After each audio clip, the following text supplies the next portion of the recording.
Thank you. That's interesting. What was that? Do we need to turn off a mic? I'm going to turn my mic off. Okay. Can you hear me all right?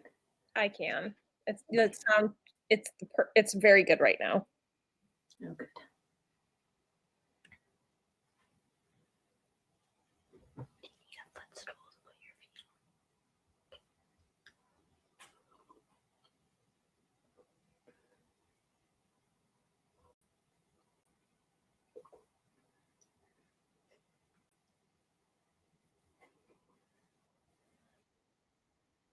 And he's been using it, and I guess he just caught his thumb on it, so he's in a bad mood.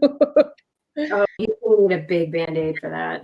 Yeah, he's fine. It's just his pride's probably more hurt than his thumb.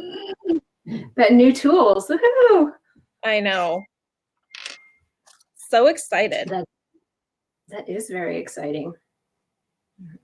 Mama, you sent Tommy a link? I did. He just said he didn't get it.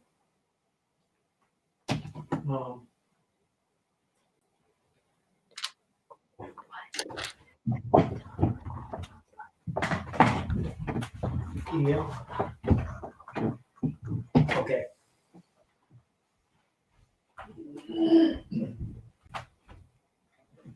Okay.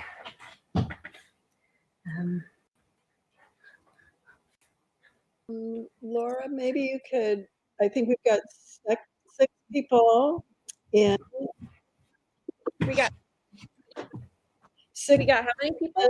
You might six. Just welcome everybody and tell them to be just a minute. We'll give a few more people opportunity to get here. Perfect. Yeah, everyone, we're on Alaska time, so we're going to give everybody a few more minutes to filter in, and then we'll get started. This will be available online afterwards if you know anyone who should have come and seen this, but maybe they missed out. So we will have that available. And I agree with you, Jennifer. All of her jewelry is beautiful.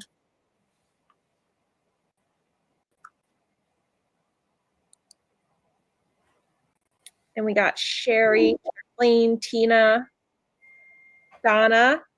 If you folks have any questions throughout the Q&A, I'm going to be asking Jessica some questions about her art and her business. But if you have any questions about anything that you see, or you'd like a follow-up question, you folks can just type in the chat, and then we can have Jessica answer questions for you. I can answer questions. Yeah. Jennifer, Tina, Kathleen, hello, Sherry, Donna, Shell. Hi.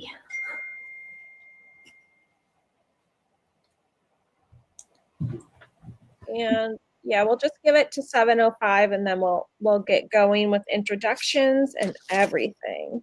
Okay, give me a few more minutes to drink my tea. Yes. Get that throat ready for all the talking. All the talking I'm going to be doing.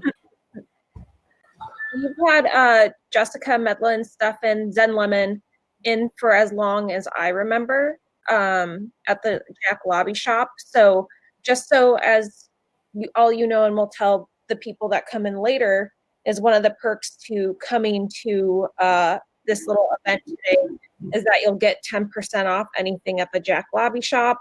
All you'll have to do is enter in the code after hours when you check out. And if you live in Juneau, you get free in-town contactless delivery. So that's nice. Yeah. Yeah. We got a bunch of other great stuff on the site too. But yes. Yeah, you guys are supportive of my artwork over the years. I just call and say, I want to send you some stuff. And you're like, okay. Yes, please. Send us all the stuff.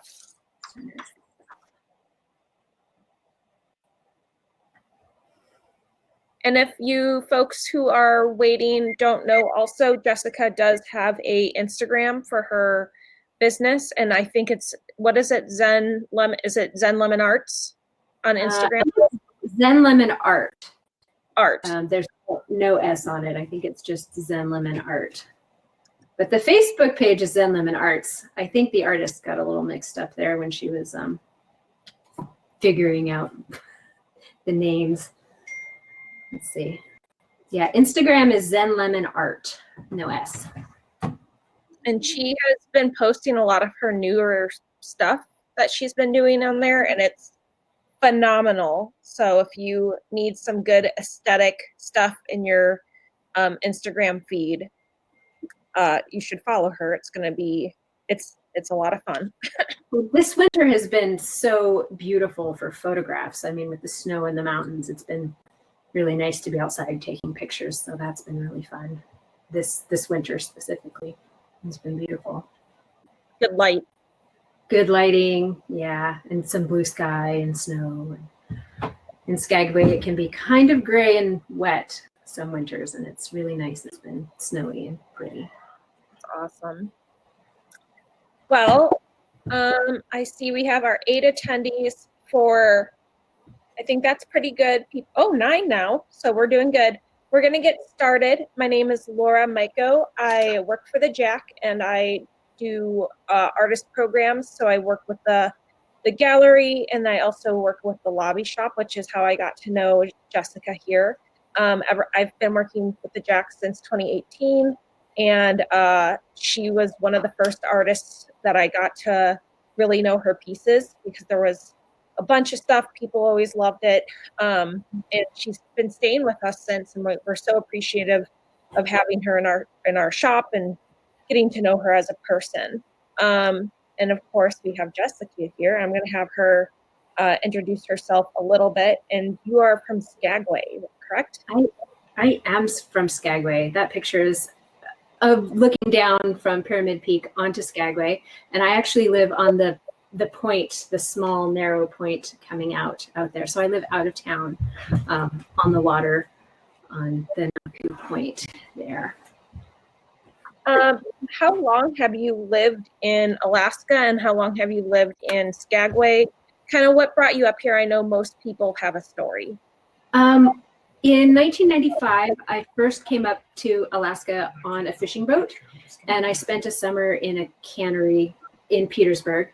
And then 2 years later, in 1997, I was working on a construction crew at the South Pole Station, and I met someone from Skagway, and he invited me on a 7-week wilderness canoe trip in the Arctic. And I ended up coming up here and going on that trip in the Arctic with him. And I've been here in Skagway with him now for the last 21 years. That's how they get you. I know. Yeah, I was imported. Yes. So from what you're saying is, I get the sense that you're a very outdoorsy person. Your sense of place is very important to you. How does that translate with your art and translate through your creativity? That's the view from our house from that deck you just saw. And yeah, I love being outside. It brings me a lot of joy, and just all of the space and the beauty gives me time to observe nature and things up close. It gives me the space to be creative. You know, there's something about being able to just sit down and look at something outside for a long time that can, you know, lets your brain be wide open to all kinds of things. Oh no, go ahead. Continue. I didn't have anything else. Go ahead.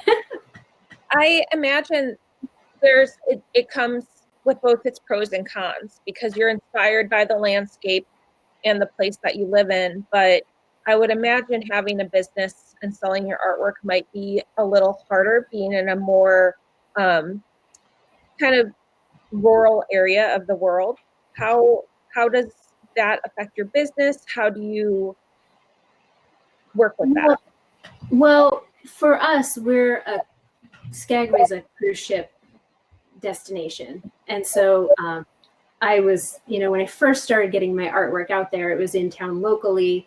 And then eventually I got my artwork out to 15 different galleries around Alaska. And it being remote for me, because I'm an introvert and I'm a very quiet, shy person, I am inspired by, you know, the space and the nature, and being able to give stuff to the galleries and get it out there is ideal for me. You know, I don't have to put my face behind it. I make my work and then I pass it on to the galleries. So it worked really well for a while. How about you tell us a little bit about your work? I see behind you, you have this beautiful creative space, and I know that you've been expanding it and working on a new workshop area. One of the things that fascinates me the most is seeing where people work and what works for them, and how that has kind of transformed. So you work out of your home, correct? I do work out of my home. This space behind me, which is the picture you see here, it's 2 feet wide, 2 feet deep, 5 feet wide. It's a very small space, and it's where I started creating stuff.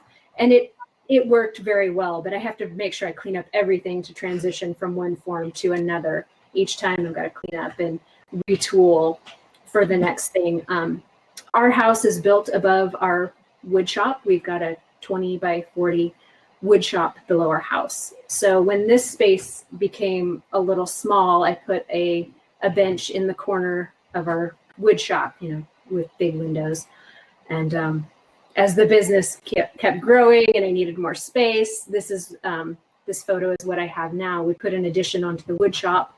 That is my new studio space under construction. So the cabinets are going in now. I need to put in the ventilation and the kiln and all the new countertops and stuff. So I'm very excited about the new studio space, because I love being in the shop and I love working, and yeah, so it's nice to have more space for that kind of stuff.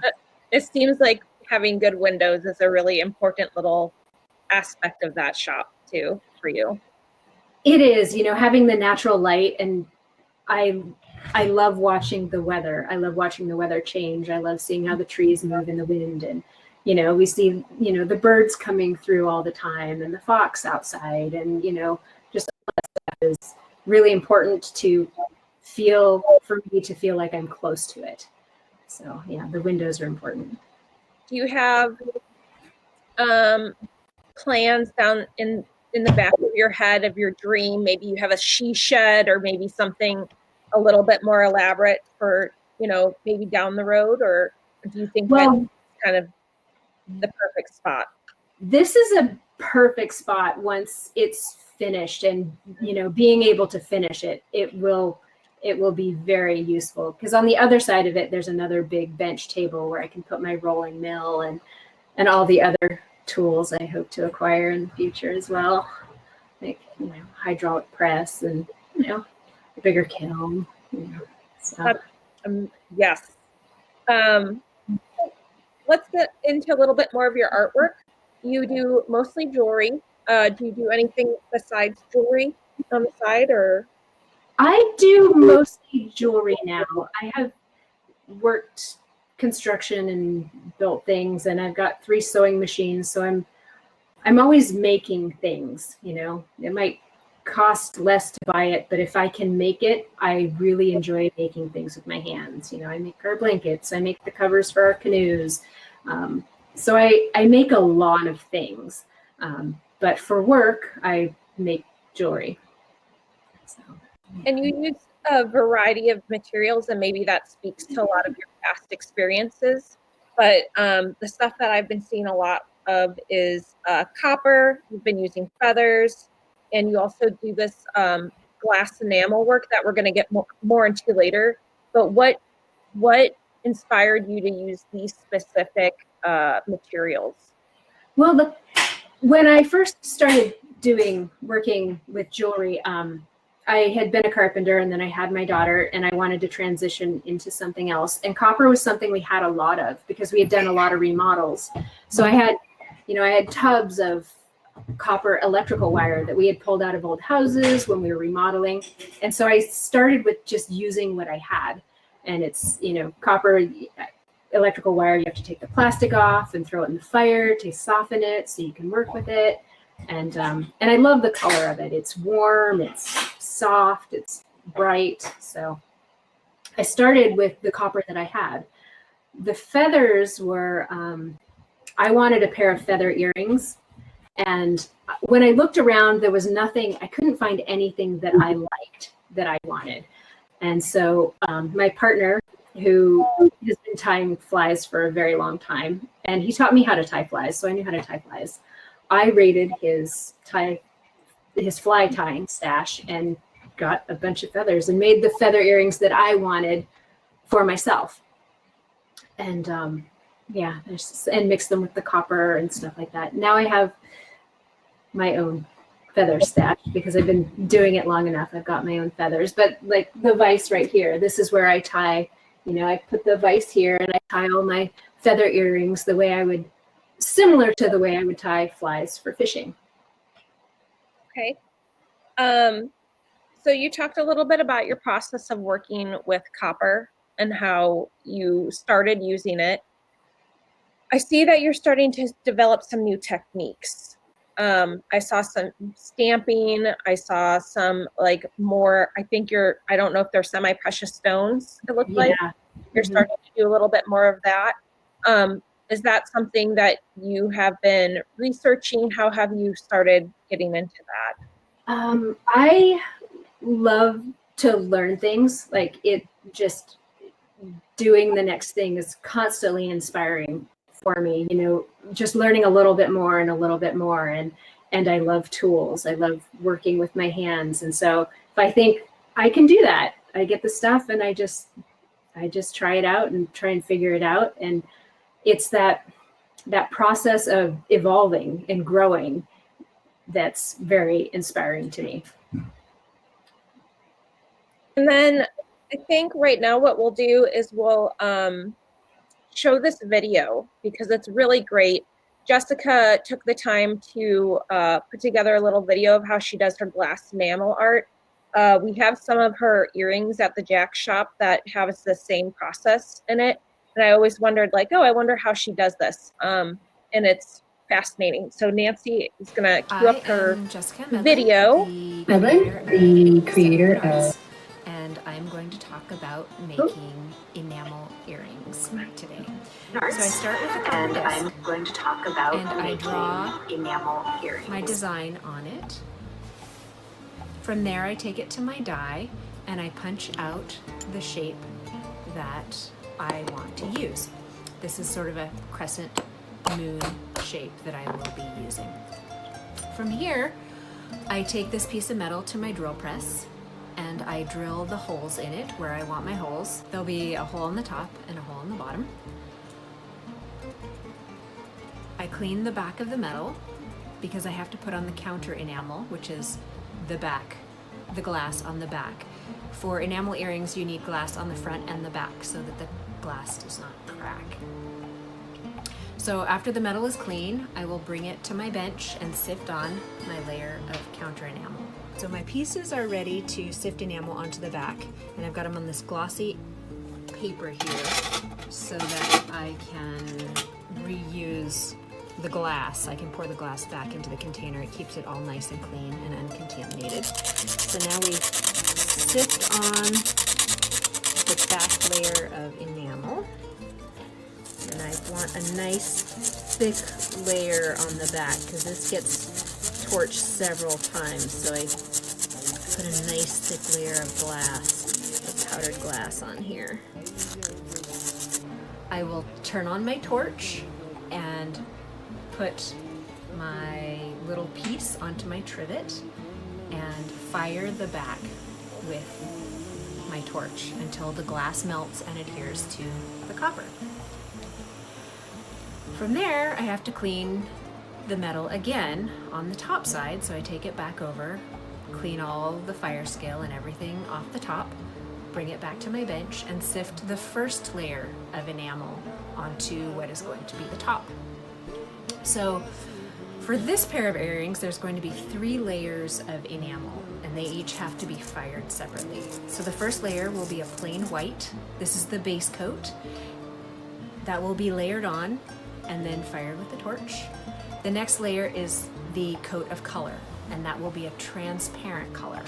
So for this one, we've got a grape purple that will be put over the white. The white allows the purple to show up, the nice purple color to come through underneath, but it is a transparent color. From there, I'll put on my separation enamel, let that dry, and put on my top coat and sift my top coat, which is going to be a seafoam green.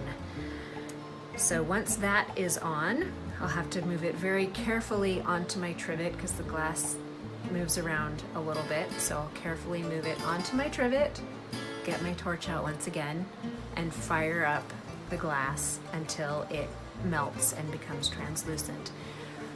From there, I have to clean the edges of the metal. So I'll take this back over to my flex shaft, clean all the edges so they're nice and clean and there's no glass around the edges. And then I usually take the piece upstairs to my bench upstairs where I will do the rest of the wire work, where I will put on the silver beads and the silver ear wires and the silver chain that hangs off this pair of earrings. So that's the process for this particular pair of enamel earrings.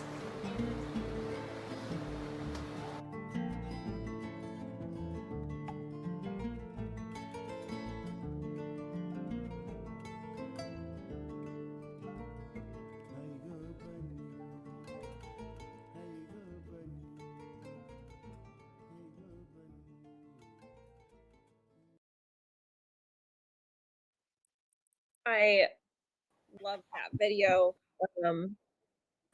Again, I've seen the artwork in our shop for such a long time, and I never knew how you did it. I think the first pair I saw was a glass enamel that you did a horsehair with. Right. Um, Yeah. Mhm. and I was like, I wonder how she does that. And it just answered so many questions, and I didn't realize how many steps it took and how many layers.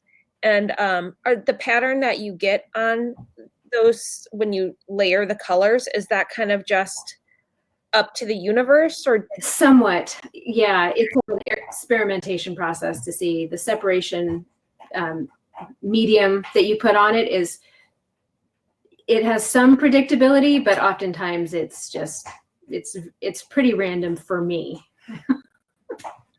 and if you put more like if you did more than 2 colors, would you get a different type of pattern swirling too? Yeah, you would. Yeah. So it's an adventure each time, seeing how the colors are going to flow together and what they're going to look like together. And a lot of times they look really nice and fun, and sometimes I get some that are not so pretty, but just add more glass and see what you can come up with. And yeah.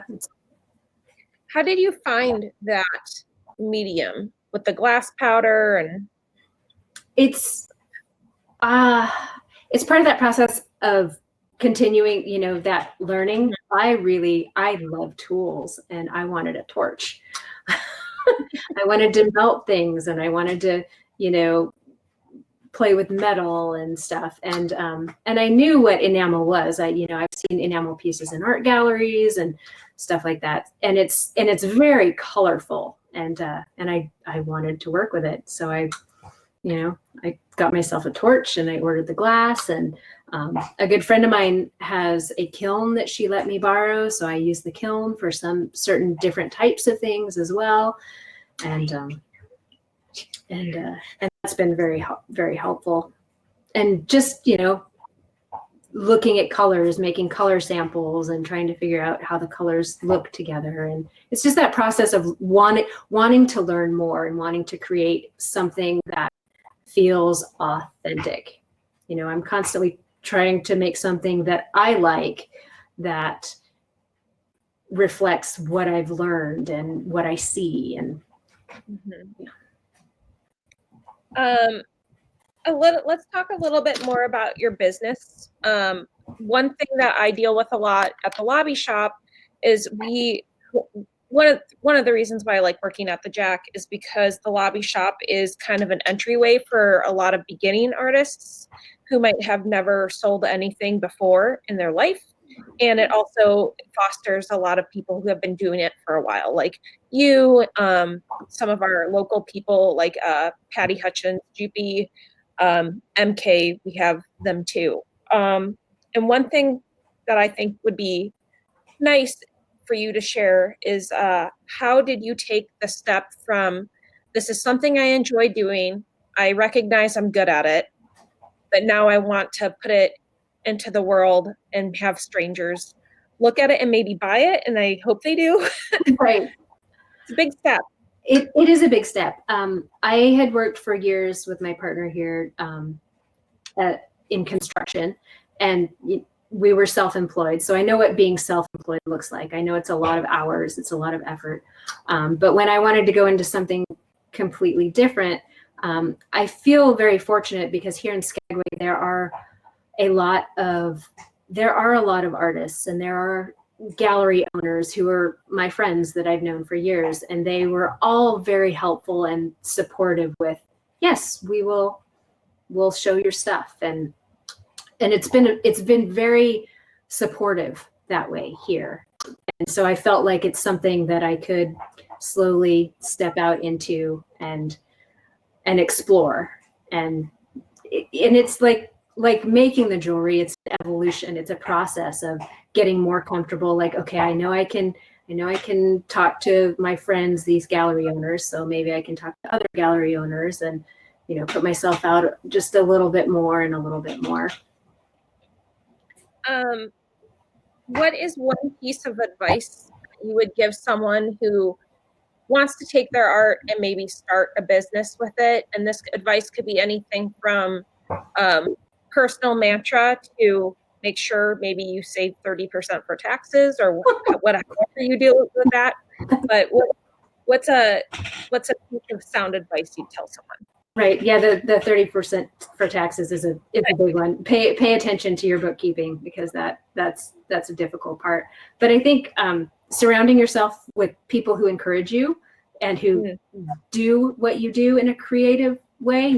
It doesn't have to be exactly. It's like if you're going into on a creative business, there are other creative types that they will help you and they can support you. Asking questions and getting feedback from people you respect who are doing something similar is invaluable. Like, it's really, really nice to have that support from other people who can just not just give you advice, but say, hey, you can do this. You can do it.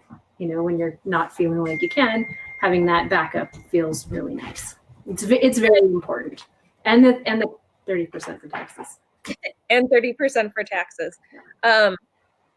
I do believe that we are very blessed to live in Alaska because we do have a lot of artists. Yeah. So I agree with you. There's definitely resources out there for artists, and ask people, right? Yeah. Talk to them. You ask people, which was hard for me because I am a quiet person and I'm very introverted. So that getting out there and asking these questions has been a big learning experience for me, and made a lot of friends doing it too, which is wonderful. Yeah, and now you're doing this. And now I'm doing this. I know, it's great. We talked a little bit about how to, even though Skagway is small, you've been able to be successful because of small businesses and galleries, and even bringing your stuff to other places like the Jack and Juneau. The last summer, and it looks like this summer, it's going to be a little bit challenging again for artists who depend on sales from tourism. How have you been trying to thrive in a situation that is not perfect? Right. Well, it's pivoting to something else. It's taking the business that I have and pointing it in a different direction. So whereas I used to take my stuff to galleries, now I'm working more on, social media and marketing that way and making connections that way. And I'm having to learn to be the face behind my work, which is something I've never had to do before. So it's a learning process, and reading, looking for advice from people who do it, things along those lines to find the answers for that kind of stuff. And you've been feeling supported even throughout the pandemic. That's awesome. Yeah. And And then what kind of changes have you seen your business go through from the beginning, baby Zen Lemon, to like now mature, thriving Zen Lemon? Um, I think my studio, my dream studio, is being built, which is nice. But I feel like I'm working to the point where I can create stuff that does feel authentic. Like it's the stuff I want to be doing. I want to be setting stones. I want to be working with precious metals and stones and things like that. And you know, and it will keep it, because I'd like to do some lapidary stuff too. You know, I'd love to cut my own stones for my, you know, so it will just keep growing and evolving as I do, because I like the process. I love the process. We'll have to have you back on once you start the process of cutting stones, because that sounds fascinating to me. And you kind of answered my next question with that, but I wanted to ask, what's the future? And it seems like you're just going to keep on learning and applying that. Yeah, I'm just going to keep doing it because I really enjoy, you know, working with the materials. I love rocks. I always picking them up and putting them in my pocket. You know, I love sitting and staring at just textures on trees and, you know, clouds in the sky. And so it's just going to keep going. You know, is my hope, is to keep going with it and keep learning and keep exploring the art. That's amazing. I can't wait to see all the new stuff that you have and continue to send us. It's always, whenever I open up the box to see what we have, it's always a surprise. Oh, good. So yeah. I have a collection release coming out in my Etsy shop tomorrow, which is some of the new silver work and the new moonstone stuff, the stone setting that I've been doing. So I'm excited for that, and I can send you some of those too. Yeah. Excellent. Yeah, right now Nancy put up her ZenlemonArts Etsy store, so you can visit that. And then there was also the link to our Jack store, which we're talking about silver linings for the pandemic. That's one of our silver linings at the Jack, is we've been able to put up a lobby shop store that's online. You can shop there. This coupon code after hours is gonna be good for, I think, 3 days. So if you see anything of Zen Lemon, you can get 10% off. And if you live in town, we have an amazing person named Mel. You probably know her from the front desk of the Jack when we were still doing live events, and she does contact delivery, contactless delivery, so you don't have to worry about any germs. But yeah, we have her stuff up here. You can also go to her Etsy store, Jessica, or it's been awesome. Well, thank you so much. I've always felt very supported by the Jack, and you guys you're great for helping artists, and this is wonderful to be able to talk about what we do. And so thank you very much. Yeah. Thank you for all your support over the years. Awesome. And Nancy's saying too, Plus members get an additional 10% off. So 20% off the lobby shop. If you are also a member. And right now is also a great time to up your membership. It's not that expensive, but we are still doing wearable arts this year. The show must go on. And I'm looking forward to that. That'll be fun. Yeah, and members get first chance to get tickets, and we're gonna have special packages like fancy dinner packages and other stuff. I see we do have one more question. Michael wants to know where your name came from. And know what? I can't believe I didn't ask you that. Thank you, Michael. It came from my partner that I met at the South Pole. It was a nickname, and I don't really know why, but it was just a nickname from the South Pole. And so when I couldn't think of any other business name, I just went with the nickname. It was Zen Lemon. Yeah. So it was a nickname. I have a lot of fond memories from being at the South Pole, and it's where I met my partner, and it's what got me to Alaska. And so it just seemed like a somewhat fitting name for it. I love that. Awesome. Well, thank you so much. And thank you for everyone who comes. The Jack is so happy to have people so interested and know that we're doing stuff and being part of our community. So I hope you all have a great day, and we'll be shipping off any of the orders that get sold this week. Great. All right. Thanks, guys. Thank you, Laura. Thank you, Nancy. Thank you, everybody.